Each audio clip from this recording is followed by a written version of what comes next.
Paige Ellis, and I am on the Austin City Council. I love that Progress Texas is always ready to stick it to the man. You got to keep fighting. No one's going to fight it for you. And as tired as you are, as stressed out as you are, take a breath and keep on going.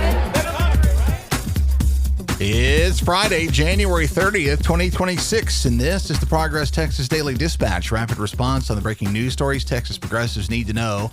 I'm Chris Mosier. A weekend full of rallies and protests against recent ICE actions. Both cold-blooded killings in Minneapolis and the snatching and incarceration of immigrant children is dawning this Friday morning, and it comes on the news of a police crackdown on a protest that accompanied the visit on Wednesday to the Dilley ICE Detention Center by U.S. Reps Jasmine Crockett and Joaquin Castro. By all accounts, a peaceful protest of about 300 until DPS troopers arrived and escalated matters. Michael Carlos at the San Antonio Current writes, quote, 300 protesters remained peaceful throughout the afternoon, and a large group had already begun boarding buses to return to San Antonio and other cities when a school bus carrying Texas Department of Public Safety troopers arrived. The DPS personnel were equipped with riot gear, including shields and helmets, although several witnesses told the Current that roughly two-thirds of the protesters had already left the site. DPS troopers tear gassed the remaining 70 or so at around 3 p.m. Members of the media and elderly people who attended the protest were both left gagging from the fumes. All protesters and media members vacated the grounds of the detention center shortly thereafter.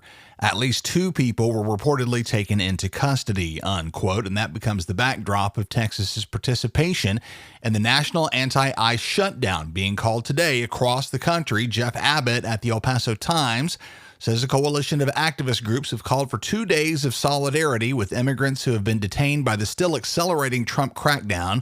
Multiple deaths in ICE custody, including 2 in El Paso, which we'll get back to. The high-profile detainment of 5-year-old Liam Conejo Ramos of Minneapolis at Dilley, and of course the killings of Renee Good and Alex Preddy at the hands of ICE in Minneapolis. Today, a national shutdown. No work, no spending, no school. And demonstrations and rallies happening once again across the country, both today and tomorrow. Ana Gutierrez at the Austin American-Statesman says an ICE protest is scheduled for 5:30 this afternoon, Friday, at the Texas State Capitol building, and another at 6:30 tonight as part of an ongoing nightly protest outside the Hyatt Regency Austin Hotel at 6:30 p.m. Those recurring demonstrations on information that ICE agents have been lodging there. Also in Austin, a Stop ICE rally. That's happening tomorrow, Saturday, starting at 3 p.m. in East Austin. Speakers to include State Rep and U.S. Senate candidate James Talarico, U.S. Reps Joaquin Castro and Greg Casar, and State Rep and gubernatorial candidate Gina Hinojosa. Demonstrators will gather today, Friday, at 2 p.m. in San Antonio at Travis Park. In Houston, outside the Core Civic ICE Detention Center at 15850 Export Plaza Drive tonight, Friday at 6. In Waco, Indian Spring Park sees a Stand with Minnesota rally starting today, Friday at 4 p.m.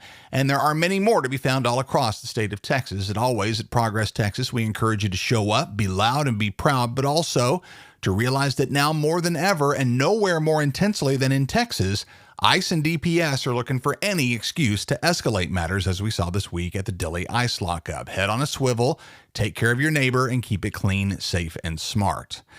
Something to consider while you're expressing solidarity today. Colleen de Guzman at the Texas Tribune weighs the potential legal avenues that may lie ahead in the case of Cuban immigrant Geraldo Lunas Campos, who is one of the deceased at El Paso's East Montana detention camp, whose death has been formally ruled a homicide despite ICE and DPS claims that he had attempted suicide. While homicides are usually prosecuted at the state level in Texas, this camp's location on the property of the military base Fort Bliss makes that a murky matter. El Paso DA James Montoya says it's unclear whether he can prosecute. And the U.S. Attorney's Office in El Paso, which clearly has jurisdiction over federal cases, has declined an invitation by the Texas Tribune to comment on whether they plan to pursue prosecution in the Lunas Campos death. The feds under Trump can certainly slow walk all of this. The witnesses to the death inside the camp are immigrant detainees themselves with their own murky futures. The chances of actual justice being done appear to be slim, and that appears to be by design. Election day and special election runoffs in Houston's Congressional District 18 and also in Tarrant County State Senate District 9 is tomorrow, Saturday, January 31st. Houston's CD18, as we've discussed extensively, has gone without representation in the U.S. House of Representatives since the death of Congressman Sylvester Turner all the way back in March of last year. A choice between Democrats Amanda Edwards and Christian Menifee before Houston voters in that runoff. In Tarrant County, Democrat Taylor Ramette faces Republican Lee Wambsgans to fill a vacant state Senate seat held for decades by Republicans. That's a major flip opportunity.